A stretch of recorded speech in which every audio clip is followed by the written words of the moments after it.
हमारे आज portal launch के उपलक्ष्य में यहाँ पे आए हैं। कार्यक्रम का शुरुआत करने से पहले मैं समिति के सदस्यों से आपको रूबरू कराना चाहूँगा।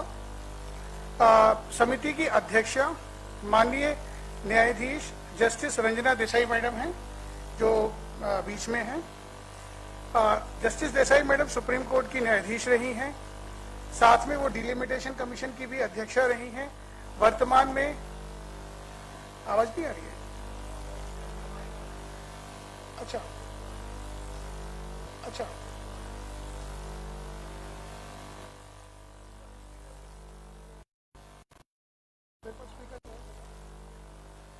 क्या इशू है? अभी क्लियर है? ऑडियो नहीं आ रहा। बैक साइड में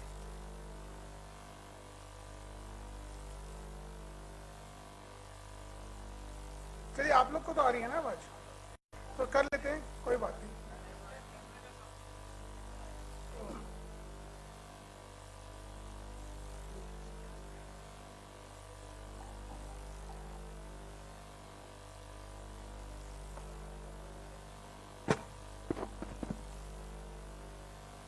आगे ऑल ओके?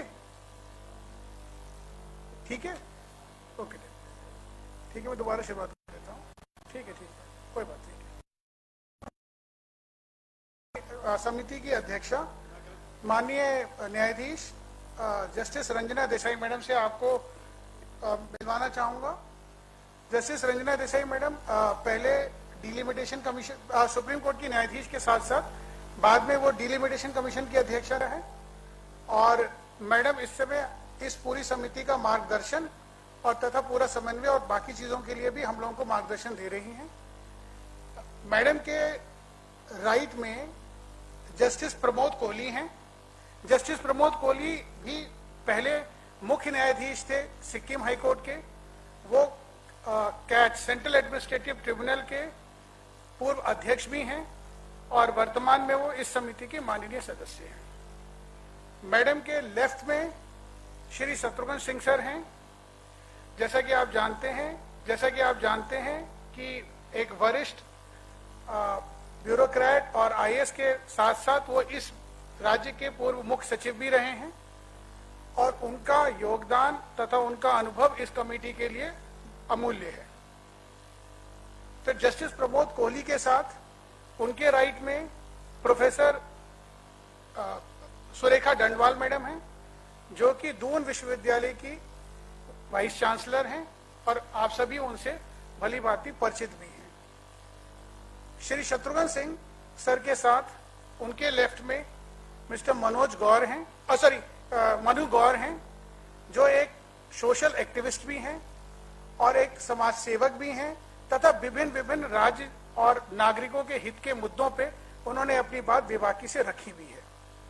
और मैं अजय मिश्रा, मैं इस समिति में अपर स्थानिक आयुक्त हूं और इस समिति का मैं सदस्य सचिव हूं। जैसा कि आप जानते हैं कि 27 मई को उत्तराखंड शासन द्वारा एक समिति का गठन किया गया, जो ये विशेषज्ञ समिति आपके समक्ष अभी है, जिसको ये दायित्व दिया गया कि उत्तराखंड में रहने वाले सभी नागरिकों के जो पर्सनल लॉज हैं उनके बारे में और यूनिफॉर्म सिविल कोड के बारे में वो गहराई से चिंतन करें, उस पर विचार करें,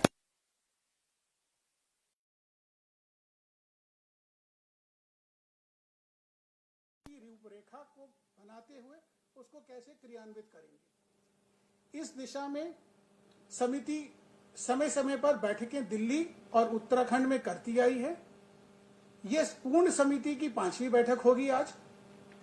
इससे पहले 4 बैठकें दिल्ली में हो चुकी हैं। इसके अलावा समिति ने 2 उप समितियां बनाई हुई हैं। एक उप समिति दिल्ली में कार्यरत है और एक उप समिति देहरादून में कार्यरत है। इन दोनों समिति ने भी मिलकर लगभग 13 बैठकें अब तक कर ली हैं। तो काम काफी तेजी से, और जो शासन के आदेश हैं और जो कमिटी को टर्म्स ऑफ रेफरेंस मिला है उसके अंतर्गत किया जा रहा है।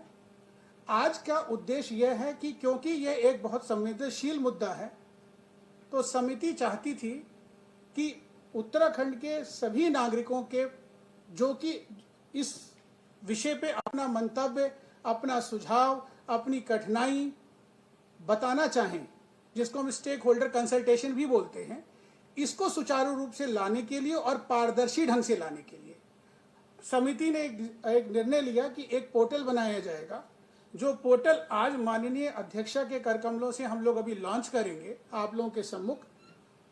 वर्तमान में इसके लॉन्चिंग के साथ ही और उसके बाद भी अगले 1 महीने तक, जब तक कि इसमें हम सुझाव, प्रत्यावेदन इत्यादि मांगेंगे, आप लोगों को SMS और WhatsApp के माध्यम से भी समय समय पर अनुरोध किया जाएगा कि आप इसमें खुले मन से और देश हित में, राज्य हित में भागीदारी करें।